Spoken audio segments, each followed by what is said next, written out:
Pessoal, um bom dia a todos e a todas.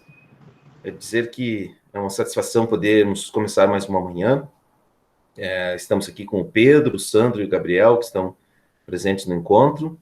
Agradecer a participação sempre assídua, né, dos colegas, e aos demais, e eu desejo uma boa aula aí quando forem assistir posteriormente. Bom, então, esse é um componente curricular de Filosofia 3, do curso técnico integrado em agropecuária. Nós vamos dar um passo a mais hoje e vamos conhecer um pouco mais dos autores contratualistas, né? Um inglês e um francês, John Locke e Jean-Jacques Rousseau.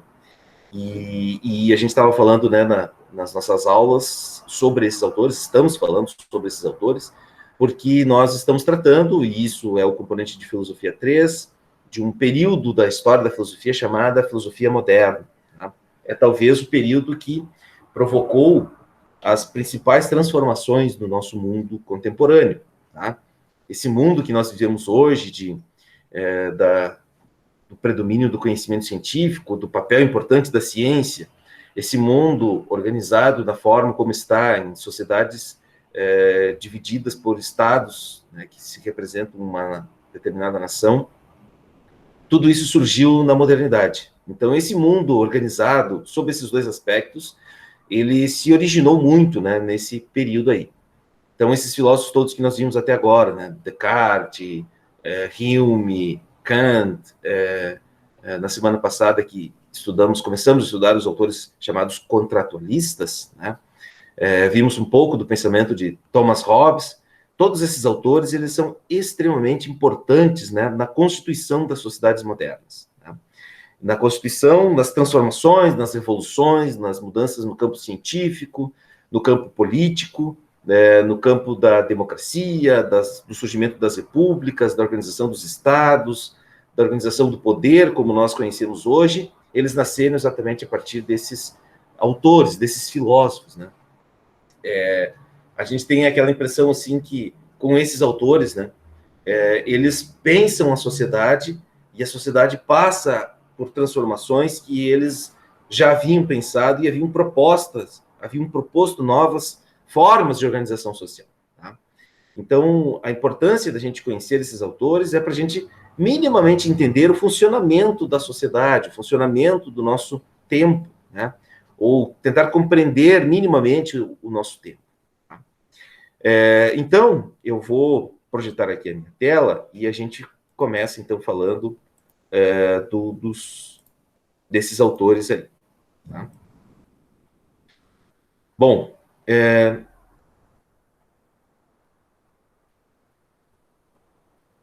já estão vendo a minha tela.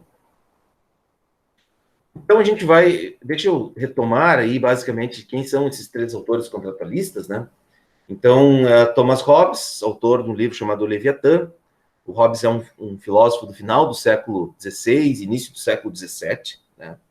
As suas obras aí foram produzidas e inspiraram, né, as mudanças que a sociedade moderna estava passando. Né?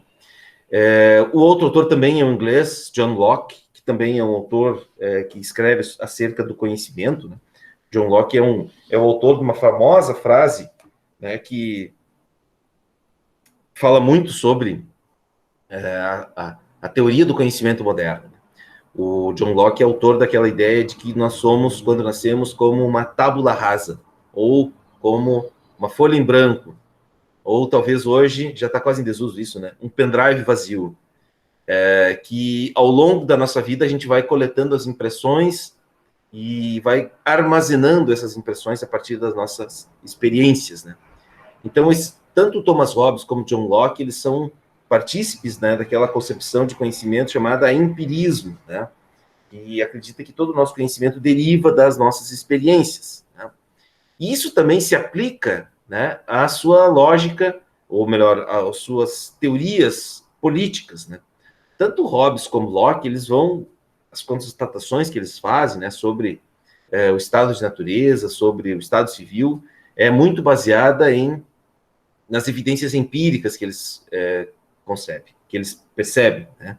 As suas concepções políticas derivam dessas observações empíricas. Tá?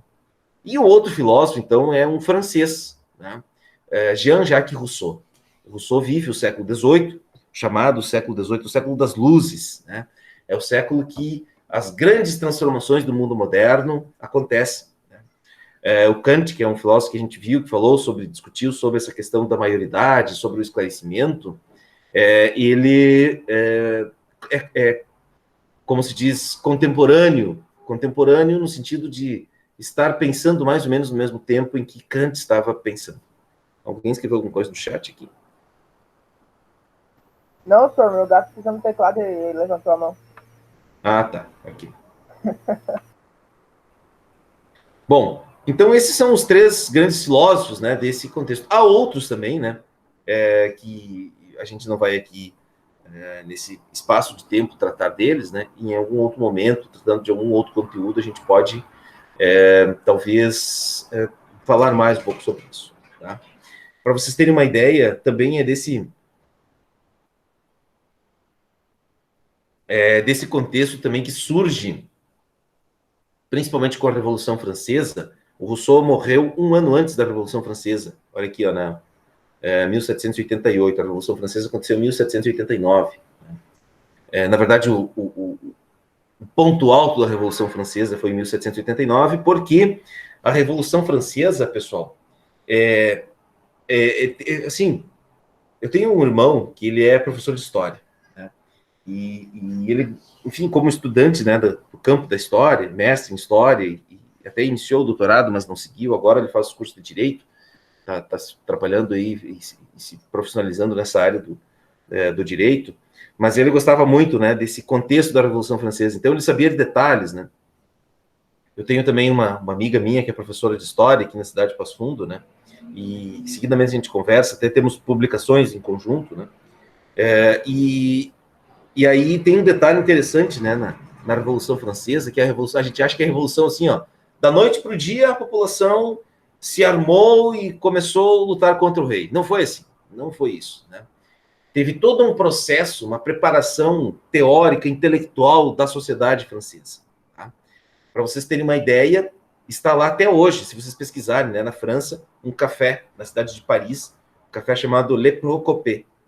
E nesse café se reuniam esses filósofos, o Rousseau, outros contemporâneos dele, filósofos que prepararam intelectualmente a sociedade francesa para uma mudança estrutural. Né? Existem fases da Revolução. E uma fase, que agora está sendo mais estudada, é a fase da preparação intelectual dos franceses. Né? Então, quando eles popularizaram, primeiro, era algo muito difícil, né, você fazer com que as pessoas acreditassem num modelo de revolução, de uma transformação social, de participação popular. Porque as pessoas, elas não eram letradas, elas não sabiam ler, não sabiam escrever, mal sabiam falar, atender às necessidades básicas, né, da comunicação.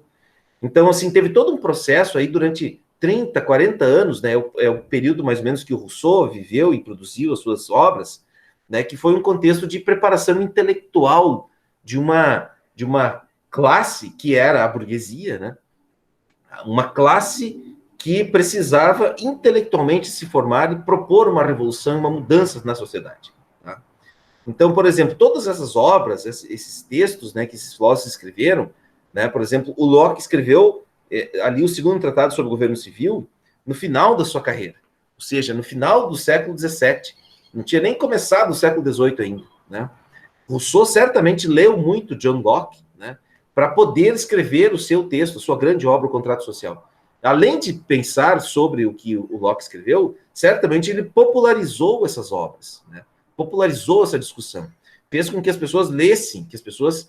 E não era como hoje, né, buscar uma leitura que você entra ali no Google e minimamente, né, qualquer pessoa pode fazer uma pesquisa sobre qualquer assunto. Né? Não, você tinha que ir atrás do livro impresso, não era uma coisa simples, não era algo disponível, popular, não era algo assim. Então, teve todo esse processo de preparação da sociedade francesa. Como é que era a rotina, por exemplo, do Rousseau? Era mais ou menos assim, ó. De manhã, eles estudavam. Durante o período da manhã, estudavam, lendo, a manhã inteira lendo. À tarde, eles preparavam os seus textos. À tarde, eles produziam os seus textos. E à noite, eles se encontravam nos cafés, e um café famoso está lá na França até hoje. Um dia, se eu tiver saúde e condições financeiras, eu quero, e o dólar baixar um pouco, ou melhor, que o real não seja essa moeda chinelo que a gente usa aqui no Brasil, né? Quando isso acontecer, eu certamente quero visitar esse café na França, em Paris, né? Le Procopé. É um café bem ao estilo dos cafés do século XVIII, né?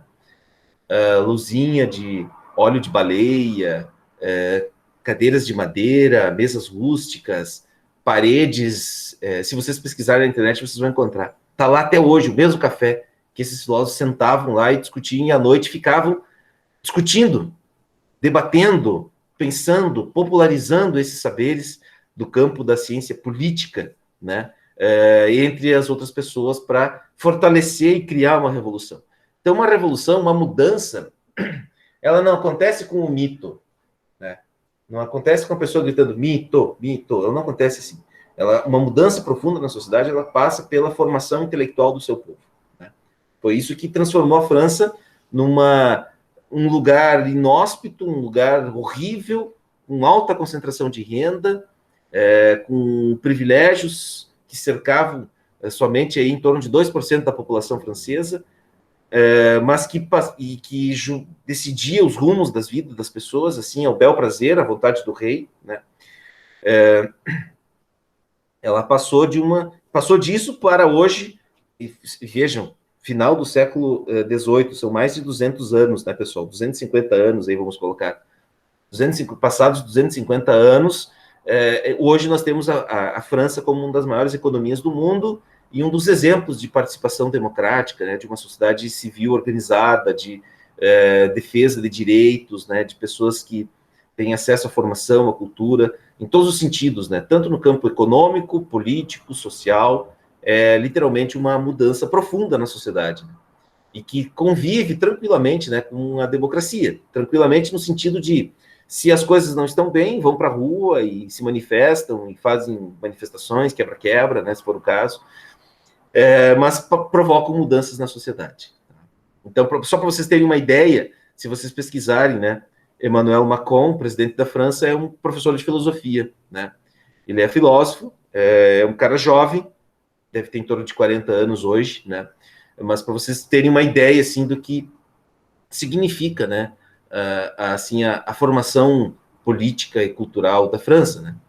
Apesar de, na própria França, também conviver, né, com posições bem extremistas, né? Posições muito à direita, né, do que o Macron representa, né? O Macron na França é mais ou menos como se fosse aqui no Brasil o PSDB, o partido do PSDB, o Eduardo Leite, né? O Macron é para a França o que para nós aqui no Brasil significa o Eduardo Leite. É um cara, assim, né, meio pacifista, né, sem grandes, assim, posicionamentos contundentes, né, para posições A ou B, né. Ele não é nem o Bolsonaro e nem o Lula, e nem o Boulos, né, é um cara que está ali bem no meio desses espectros, né, bem distintos, né.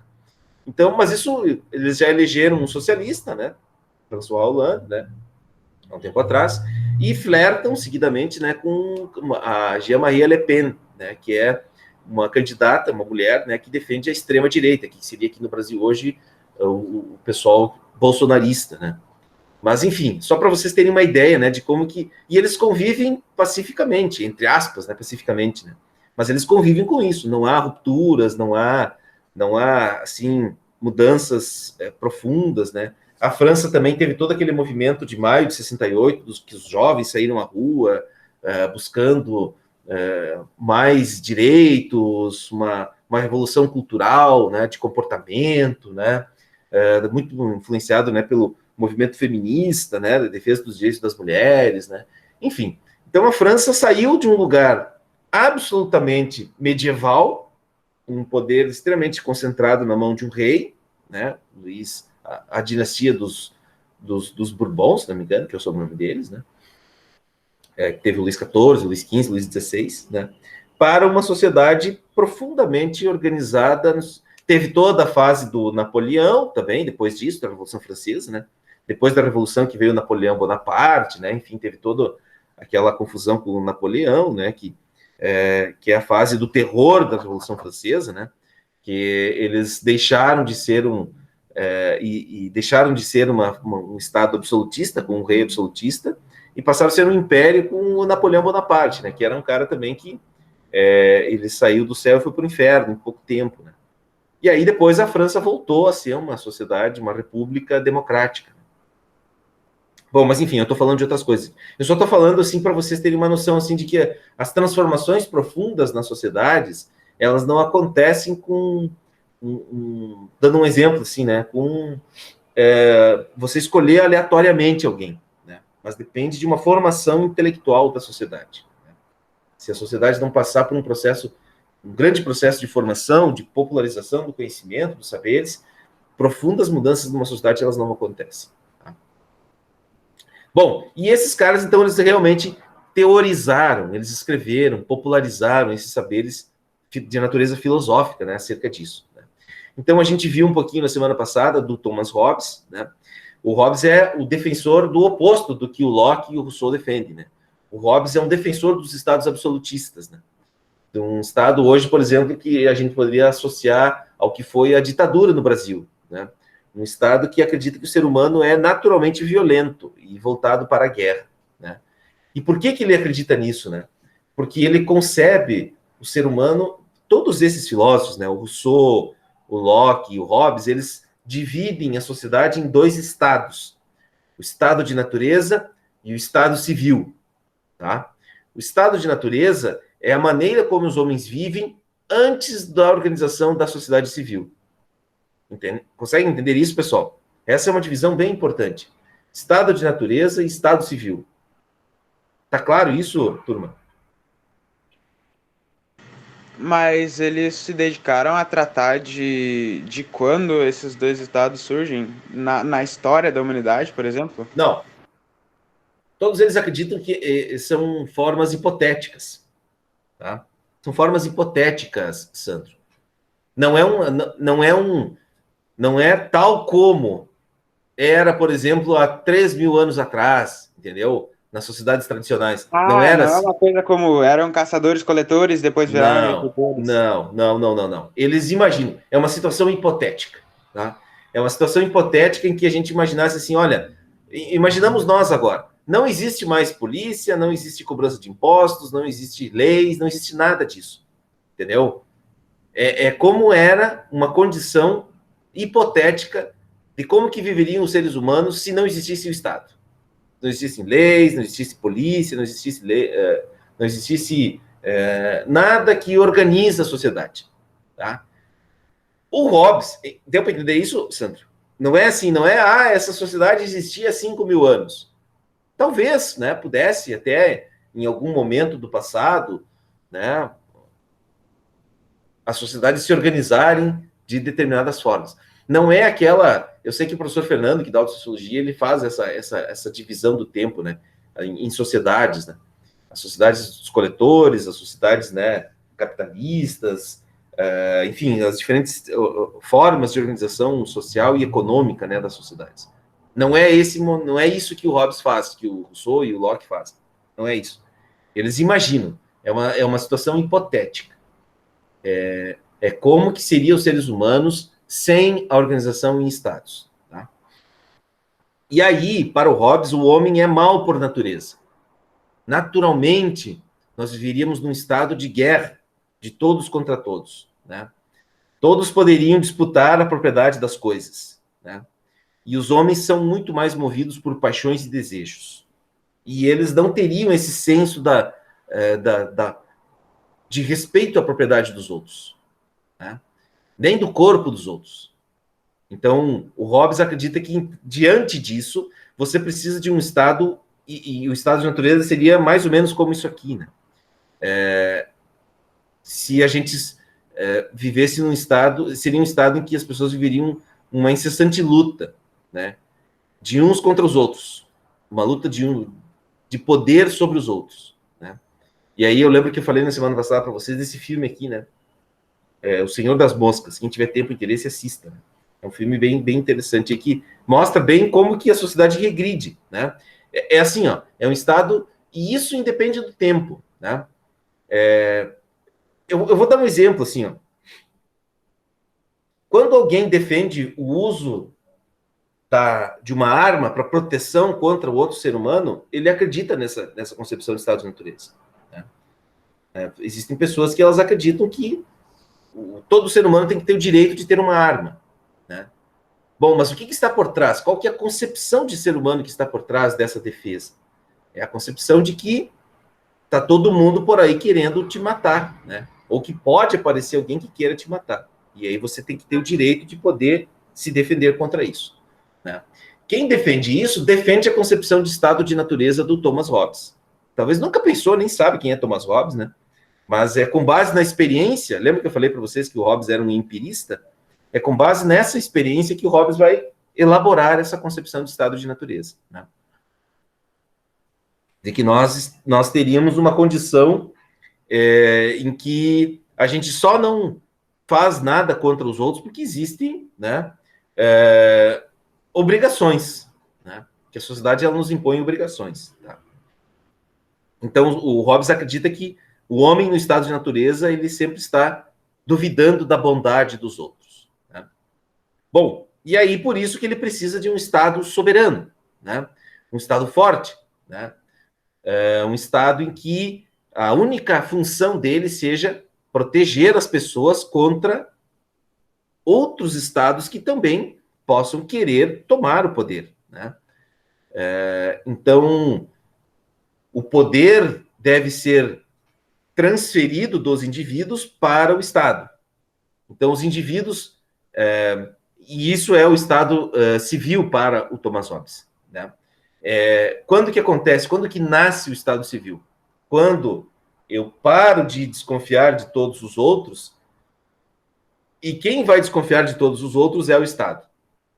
E o Estado vai receber os meus direitos, principalmente o meu direito a me proteger, né? O Estado vai fazer isso, e aí o Estado vai garantir a segurança dos indivíduos, né? Somente um Estado forte que pode assegurar a paz entre as pessoas. Consegue entender isso, pessoal?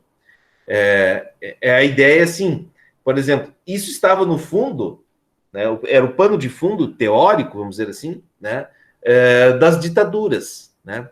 Tanto do Vargas, né, no Brasil, como do Marechal Deodoro da Fonseca, lá no início da República Brasileira, como no golpe de 64, né?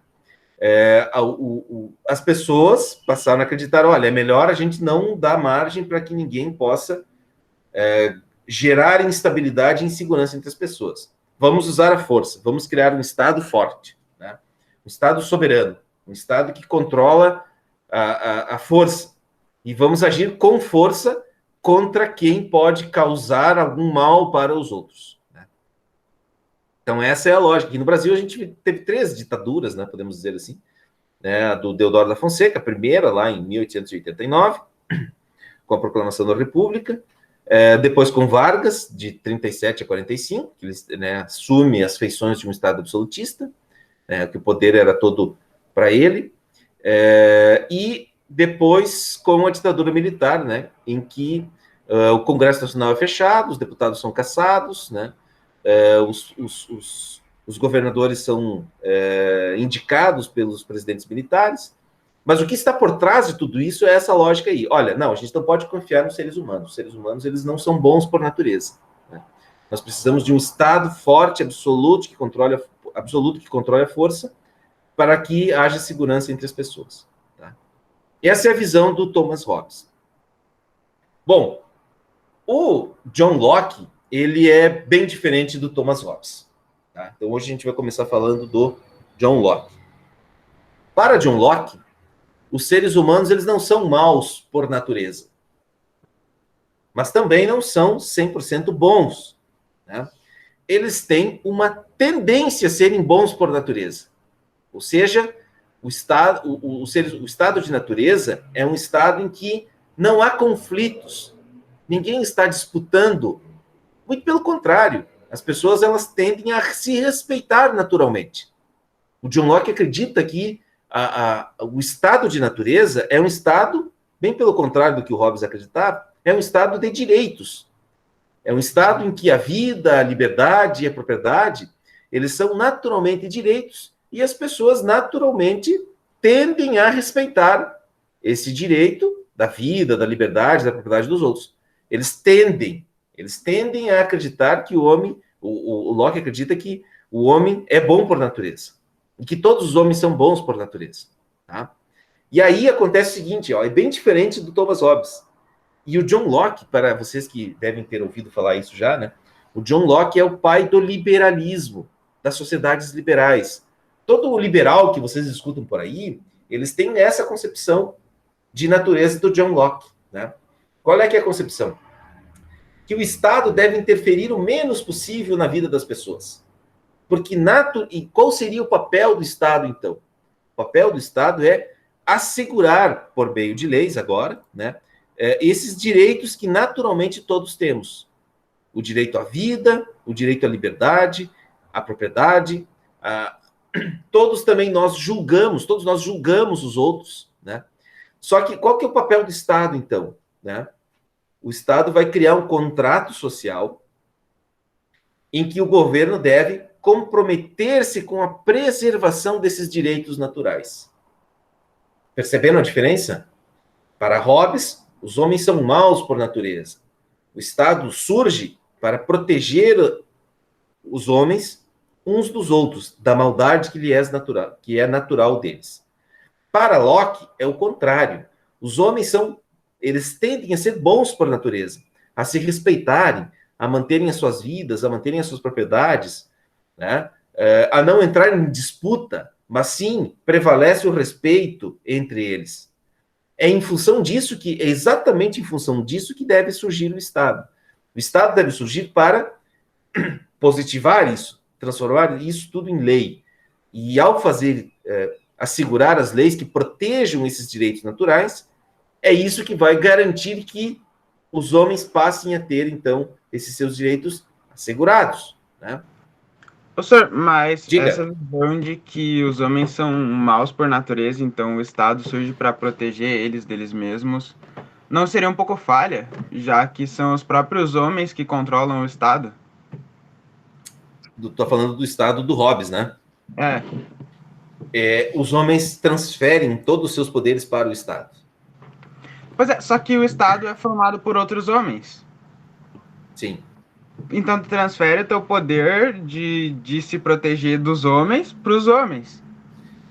Por isso que tem que ser um poder absoluto. Por isso que tem que ser um poder que exerça força. Por isso que a figura do governante deve ser aquela pessoa que demonstre força, que demonstre que seja capaz de exercer o poder de forma correta, vamos dizer assim. Né? E a ideia é que exista, né, deve existir, são homens artificiais, Sandro, não são homens naturais, são homens artificiais. Né?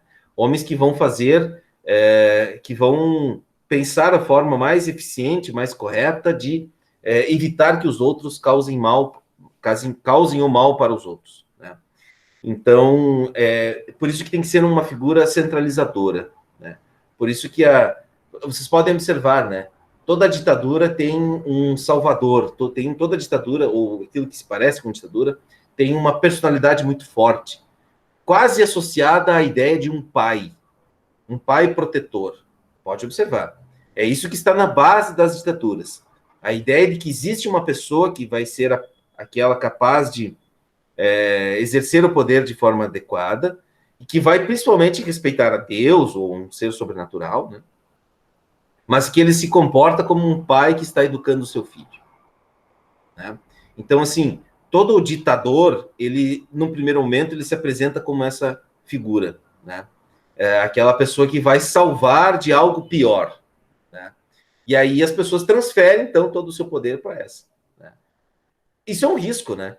Mas, durante muito tempo, foi a forma, né, que Por exemplo, todas as ditaduras absolutistas, tanto da Europa como do resto do mundo depois do século XX, elas se vendem com essa imagem assim, né?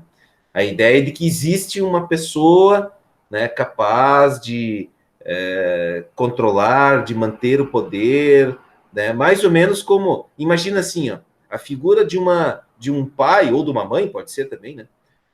Que exerce o poder dentro de uma casa e coloca ordem lá na casa. É mais ou menos assim, é a mesma lógica, só que aplicada para um universo muito maior, né? A raiz da ditadura é uma relação familiar em que existe uma figura que tem poder, que é o pai, ou a mãe, ou o vô, enfim, que vai colocar a ordem na casa. É mais ou menos isso.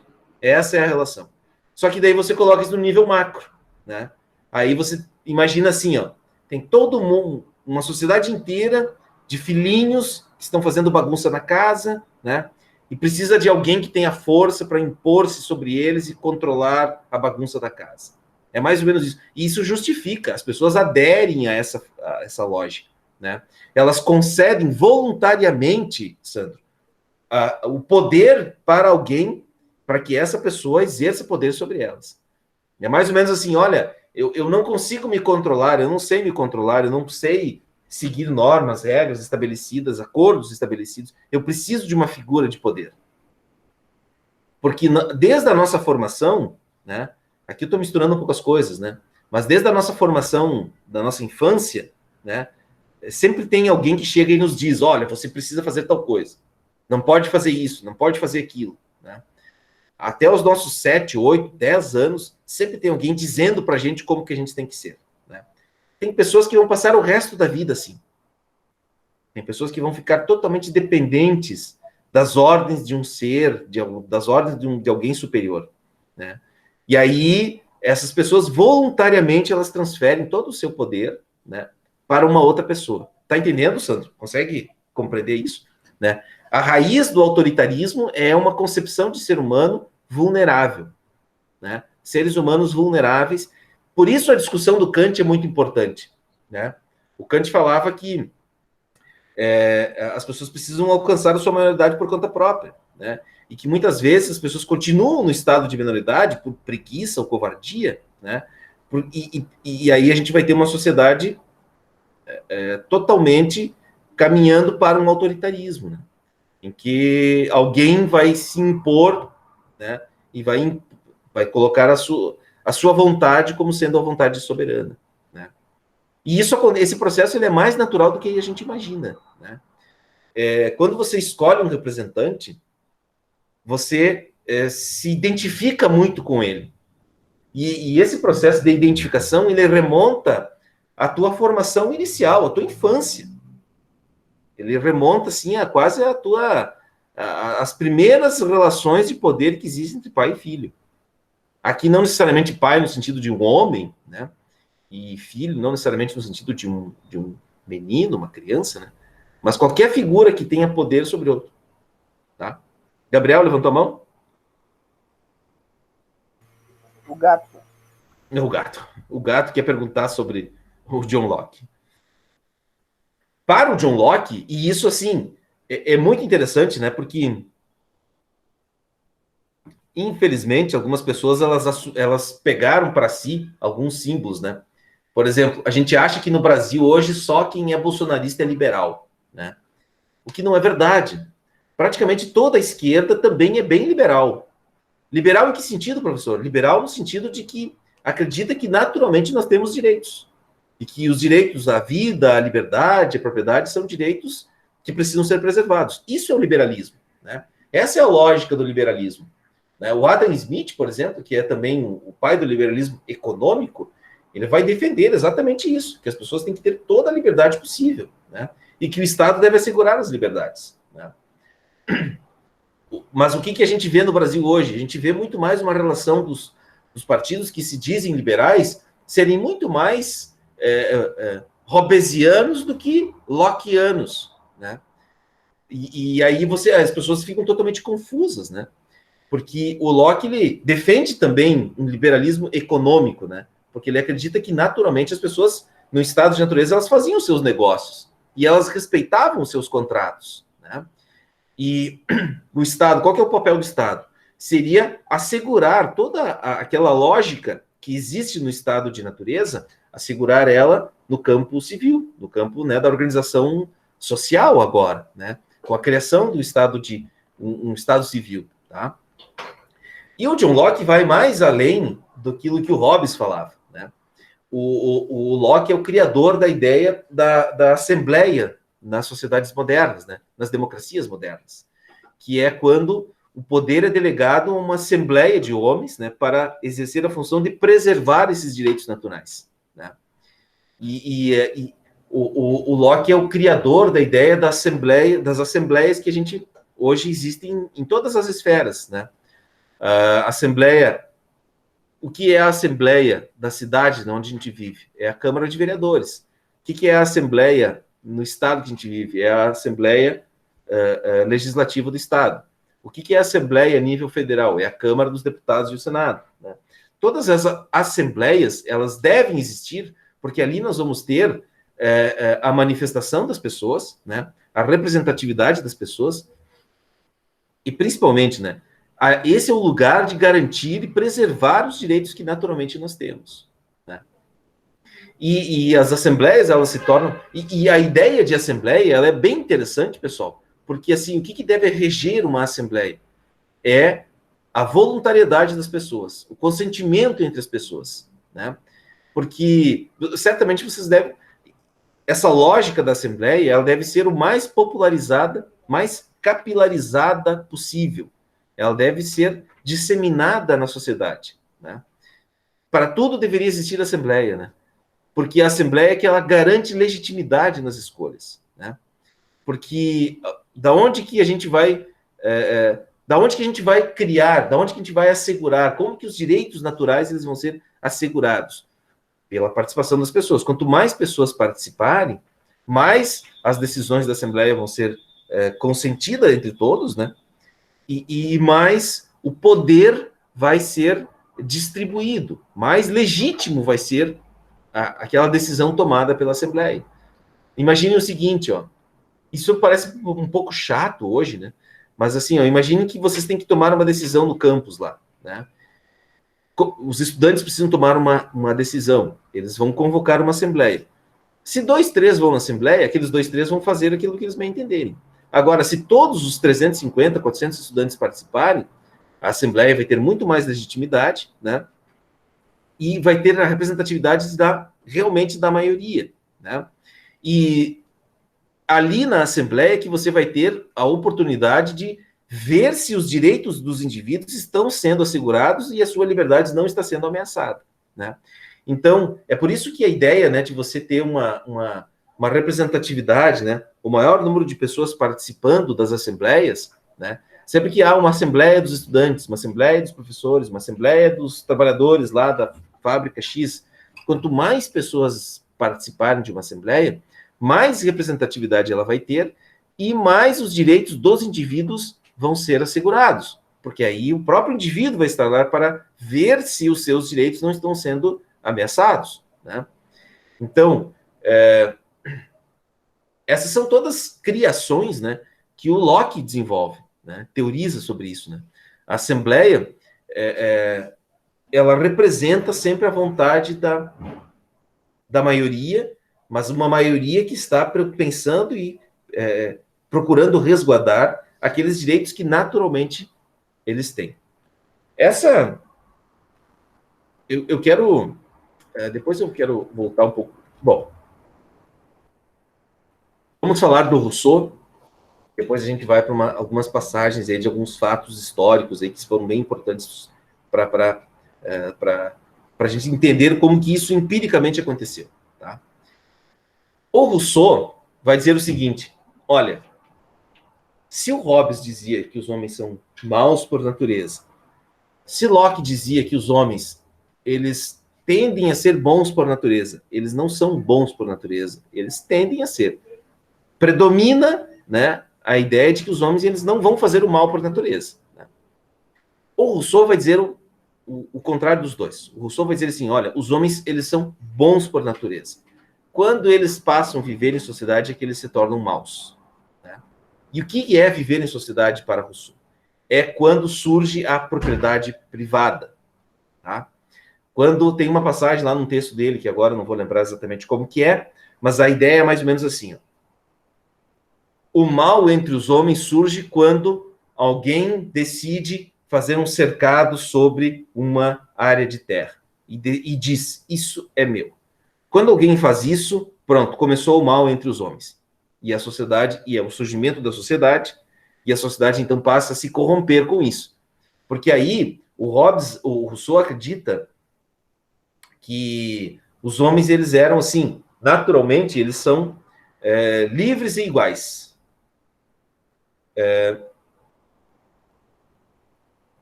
Os homens naturalmente eram livres e o que acabava acontecendo, né? Havia um acordo entre esses homens, né? Um acordo em que nenhum faria o mal para o outro. Um acordo, e não de forma explícita, mas um acordo tácito, né? E que o momento em que alguém decide ocupar-se de algo que é de todos, né? Por exemplo, vamos imaginar o seguinte, as árvores frutíferas. As árvores frutíferas. Naturalmente, quem que é o dono das frutas? Né? Para Rousseau, são todos os homens. Né? Porque as árvores frutíferas, elas dão o alimento para as pessoas, né? Fruta lá. Mas não existe um dono da árvore, porque a árvore é da natureza. Nós também somos da natureza. Né? Então, nós todos temos direito a comer aquelas frutas. O problema começa quando alguém vai lá e diz, não, essa árvore é minha. Eu vou fazer um cercado aqui em volta dela e só eu posso comer as frutas dessa árvore. Bom, então aí nós temos um problema. Né? E aí o que precisa acontecer, então? O Rousseau vai dizer que é preciso que as pessoas passem, então, a fazer contratos sociais. Né? Esse contrato, na verdade, é para sempre tentar, fragilmente, recuperar aquele estado de natureza em que as pessoas viviam, né? Em que o maior número de coisas está disponível para todos, né? E a sociedade precisa garantir que todos possam ter acesso àquilo que naturalmente é de todos, tá? A gente pode dizer aqui que o Rousseau é o pai da esquerda. O Rousseau é o pai do socialismo, vamos dizer assim. Pois linguagem... eu ia perguntar agora, o Rousseau foi de que tempo mesmo? Começo do século XVIII? Todo o século XVIII. Nasceu em 1712, se não me engano, e morreu em 1788. Ele viveu todo o século XVIII. Mas, com certeza, o Rousseau, ele inspira Marx depois, ele inspira todos os movimentos de esquerda posteriores. Né? Toda a esquerda nascente é influenciada pelo pensamento do Rousseau. Né?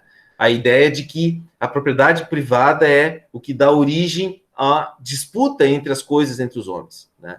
E é ali que nós temos, talvez, o erro, vamos dizer assim, né, das sociedades nascentes. Não tem como você não ter propriedade no mundo moderno.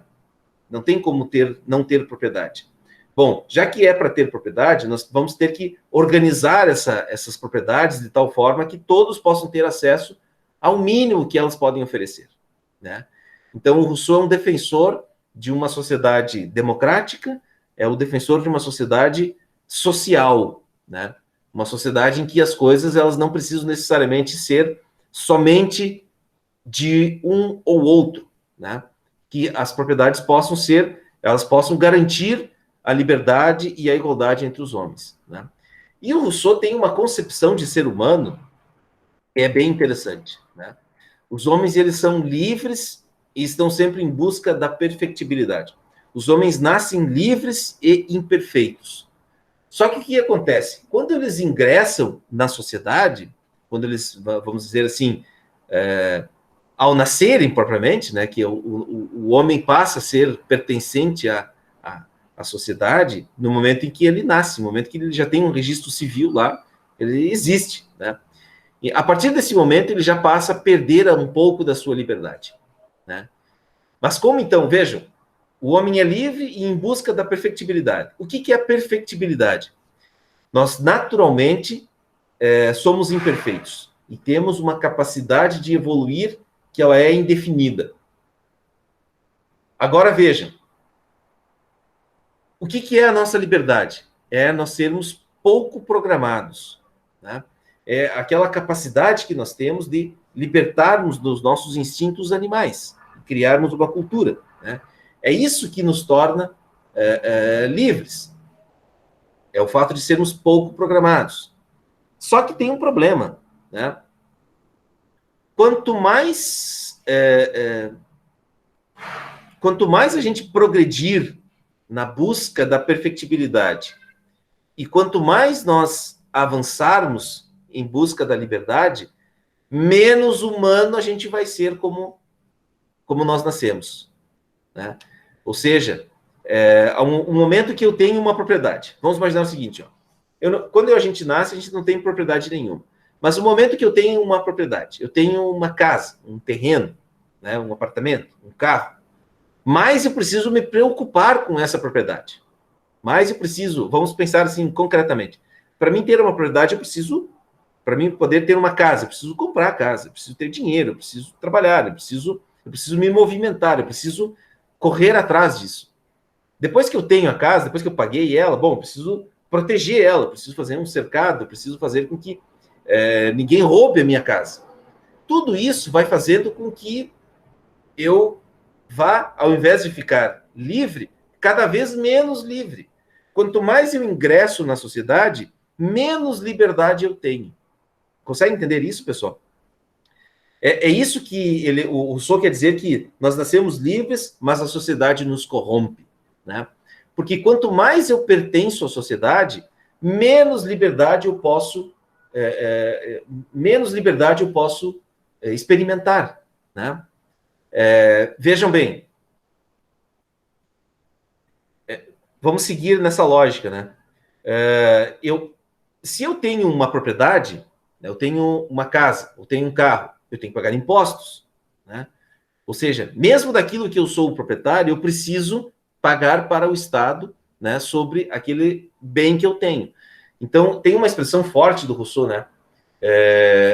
Eu não vou lembrar agora textualmente como ela é, mas é mais ou menos assim, né? A sociedade, quanto mais eu ingresso nela, mais grilhões vão sendo presos a mim, né? E aí, por isso que o Rousseau vai até aí, né?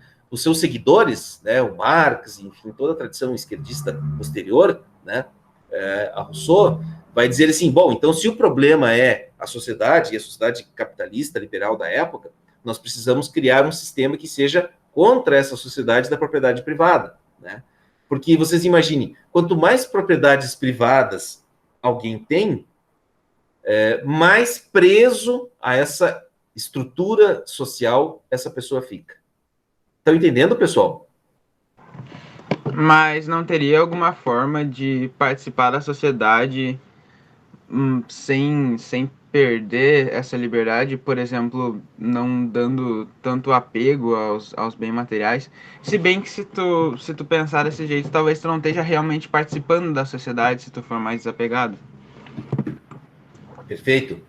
A forma que o Rousseau indica, a gente não vai ter tempo, talvez, né, de aprofundar um pouco mais isso, pelo menos agora. A forma que o Rousseau indica é assim, ó, participação em massa.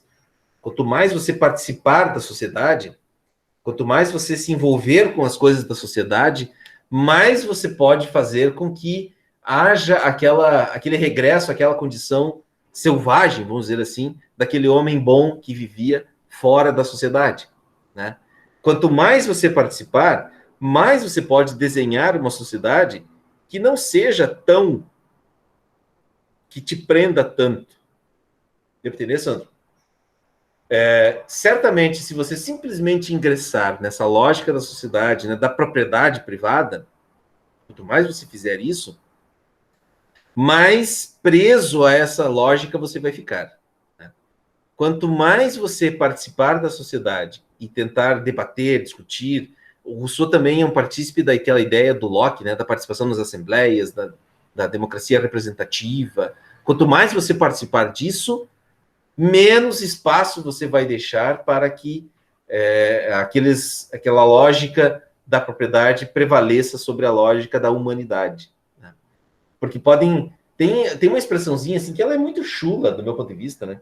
que é mais importante ser do que ter, né? Sim, eu concordo com isso, mas a gente deveria desdobrar essa lógica assim, e ir mais longe. Por que é mais importante você ser do que você ter? Vejam bem, acompanhem o raciocínio comigo. Imagine uma pessoa que passa a ter muitas e muitas coisas, muitos imóveis, muitos carros, muito dinheiro. Essa pessoa ela vai pagar muitos impostos, ela vai ter que fazer muitos seguros, ela vai ter que pagar PTU, IPVA. Se bem que o Brasil é o único lugar do mundo que isso é o inverso, né? Quanto mais bens você tem, menos impostos você paga. Né? É só no Brasil que acontece isso. Mas, enfim, não vamos entrar no mérito, né? Não era isso que o Rousseau pensava nessa época. Mas a ideia era mais ou menos assim, o que o Rousseau imaginava que ia acontecer no Brasil. Mas a ideia é mais ou menos assim, ó, quanto mais vinculado à sociedade, sem a tua participação, sem mais a propriedade privada, ela vai exercer poder sobre nós. Mais o apego às coisas materiais, elas vão exercer poder sobre nós. E aí nós vamos, de certa forma, imagine, qual é, a definição de ser humano ali que o Rousseau está colocando? Que nós somos livres e estamos em busca da perfeição. Bom, quer dizer que nós somos livres e imperfeitos, certo? Naturalmente. Bom, se somos livres e imperfeitos, quanto mais perfeitos nós formos, o que vai acontecer com a nossa liberdade? Vamos lá, pessoal. Se somos livres e imperfeitos, quanto mais perfeitos nós formos, menos livres nós seremos. Seriam coisas inversamente proporcionais? Exatamente. Então, quanto mais perfeito eu for, e perfeito, o que o Rousseau está dizendo, né? Ter sucesso, vamos dizer assim, nessa lógica do mundo moderno, né? Ter bens. Perfeito seria socialmente perfeito, que a sociedade enxerga Isso, perfeito. exatamente. Uma pessoa bem relacionada com... Isso. Menos livre essa pessoa vai ser. Livre naquele sentido que o Rousseau falava, né? Daquela liberdade vivida no estado de natureza. De que lá sim os homens eram bons, né? Em que tudo era de todos. Né? Talvez não fosse possível essa sociedade hoje, né? Mas certamente para Rousseau ele também acredita nisso, né? Não é possível. Então o que a gente tem que fazer? A gente tem que participar. Né? O Rousseau, assim como Locke, eles defendem a participação e a legitimidade, né, das decisões tomadas em assembleias. Né? Então eles são defensores, eles estão na base de grandes revoluções. Por exemplo, aqui eu vou dar toda essa lógica, né? Elas vão desembocar em 3 grandes fatos históricos, né? No fundo, qual é que era a grande tarefa dos contratualistas? Contestar o poder da igreja e combater a monarquia absolutista e os poderes centralizados que elas exerciam. Né? Tudo isso gerou, então, a base teórica, um novo modelo social de base teórica a partir do liberalismo, né? Em que a organização política ela está organizada, ela deve surgir agora como uma democracia representativa. E o exercício do poder se dá de uma forma de sistemas parlamentares. Né? Você sabe o que significa a palavra parlamento? É uma palavra de origem latina, né? Que quer dizer lugar de falar. Parlare. A palavra latina parlare quer dizer falar. E parlamento é o lugar do falamento. Né? Você vai lá falar. Tudo isso ela gerou 3 grandes fatos históricos. Vocês devem ter estudado isso em história. Se não estudaram, copiam da professora de história de vocês. 3 grandes fatos. A Revolução Gloriosa, no século XVII, né, que colocou o rei sobre a determinação das leis. A primeira declaração de direitos que nós temos no mundo moderno é na Revolução Gloriosa. Né?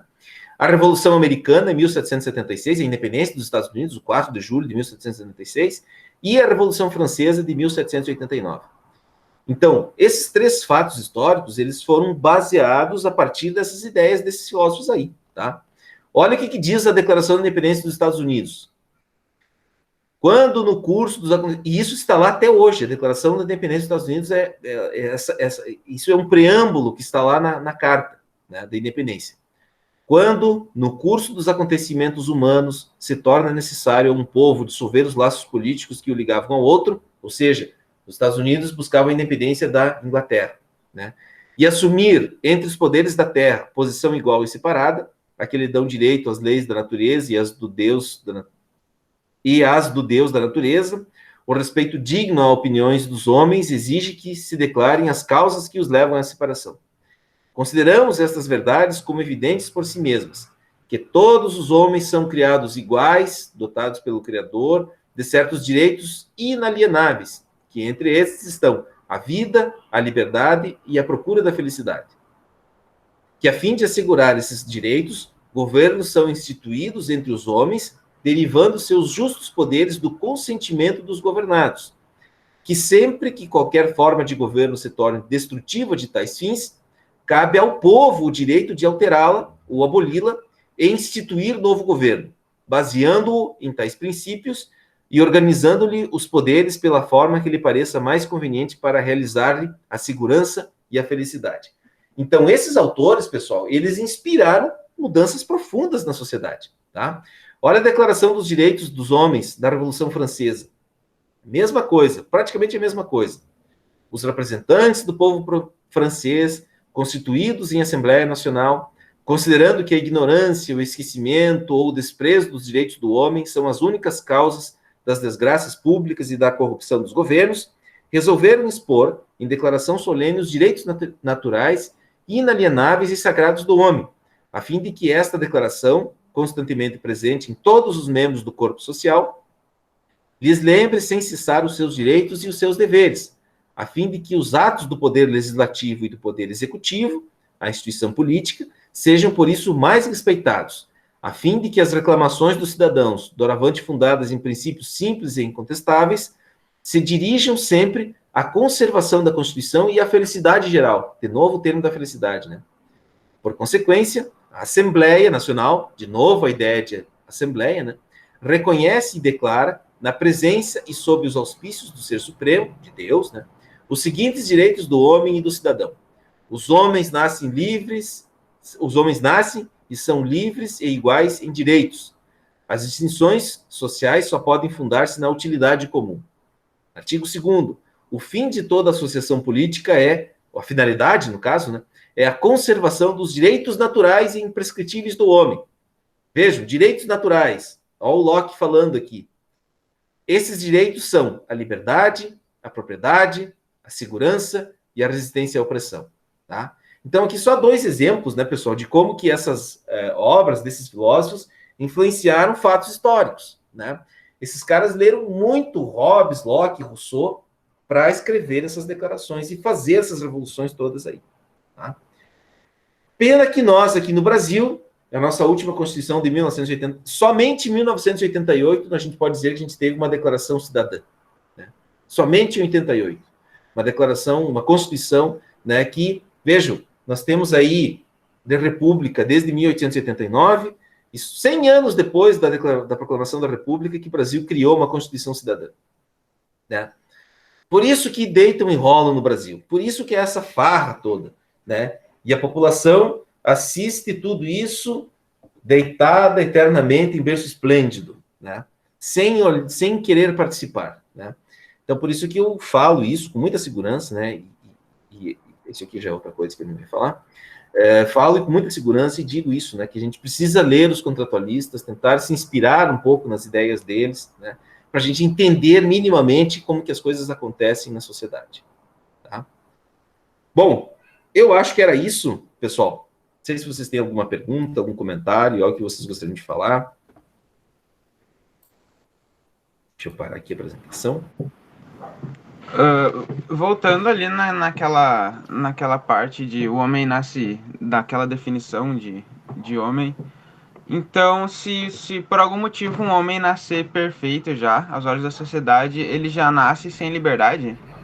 Por exemplo, uma pessoa que nasce em berço de ouro, que os pais dela já têm dinheiro Sim. e prestígio e tal, ela já nasceria sem liberdade, então, porque ela já nasceu perfeita. Sim, nesse sentido, sim. Né? Porque tudo que ela precisa, ela já tem, né? E isso vai... Talvez a pessoa, obviamente, não teria consciência disso, né? Mas vocês sabem que as heranças, né, são as principais causas de enriquecimento do Brasil, por exemplo. O Brasil é um caso típico disso, né? Se você quer, é a forma, assim, de maior enriquecimento que mais enriquece as famílias no Brasil, né? Que mais mantém privilégios no Brasil também, né? São as heranças, né? No Brasil, praticamente não tem taxação sobre impostos, né? Não tem nada disso. Não há impostos sobre herança. São impostos muito baixos, né? Um outro exemplo, IPTU, né? Quem que paga IPTU? Quem é proprietário do imóvel. Se você olhar o preço de um imóvel, né? Isso é uma coisa que na sociedade brasileira as pessoas não pensam nisso, né? Se você olhar o preço de um imóvel, o valor de um imóvel, qualquer casa, um terreno, 200 mil reais, né? 250 mil reais, 300 mil reais. E você paga lá 500, 600 reais de imposto por um ano, né?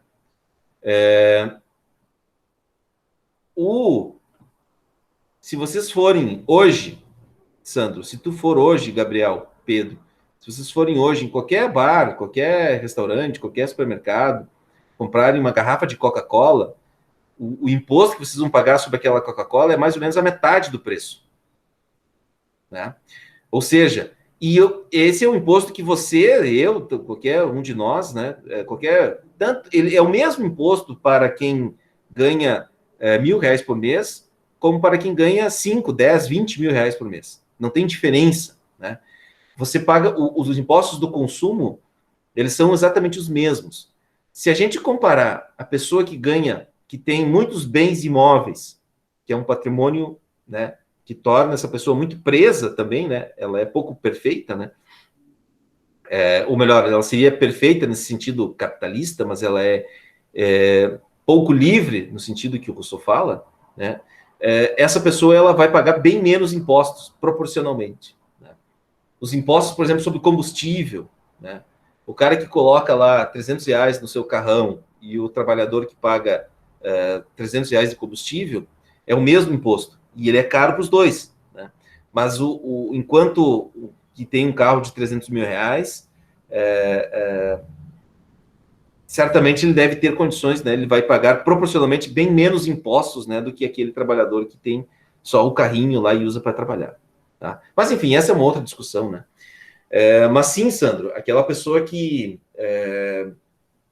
ela tende a ser pouco livre, né? Em que sentido que ela é pouco livre? No sentido de que ela já tem coisas que ela precisa ser responsável, né? Que ela vai herdar aquilo ali, que são patrimônios que vão ficar sob os cuidados dela, né? Que ela tem que saber administrar, que ela precisa, né, pagar os impostos daquilo ali, enfim, né? Nesse sentido que ela vai ser pouco livre.